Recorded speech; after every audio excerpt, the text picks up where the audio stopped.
咁而家咧，我就喺宏利咧就擔任咗理財顧問呢一職啦。咁好多人會問我點解我會決定由合規呢個行業就轉到去保險同埋理財？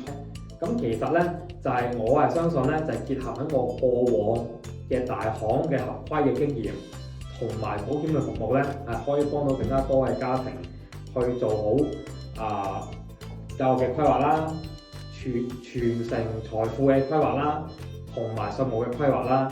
咁俾家庭咧喺財務安排嗰方面咧，同埋仔女咧有更加多嘅選擇。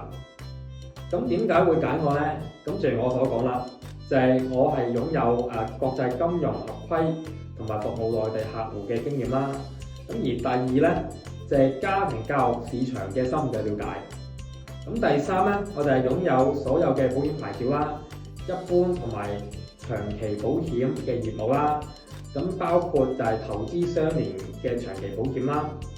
咁如果咧你有仔女嘅教育開支同埋家庭財務規劃嘅問題咧，咁歡迎咧嚟隨時嚟聯絡我啦。咁我就好樂意咧就去提供專業嘅意見嘅。咁當然啦，我嚟緊之後咧都會繼續講下保險同埋教育呢方面嘅概念。咁會有一個分享啦。咁如果你覺得有用咧，就記得點讚俾 like、分享、share 同埋收藏。咁如果有問題嘅話咧，咁你都可以喺下面咧就 PM 我。咁咧我係 Nicky 小何。咁今日我嘅自我介紹咧就先到呢度先。咁多謝大家收睇。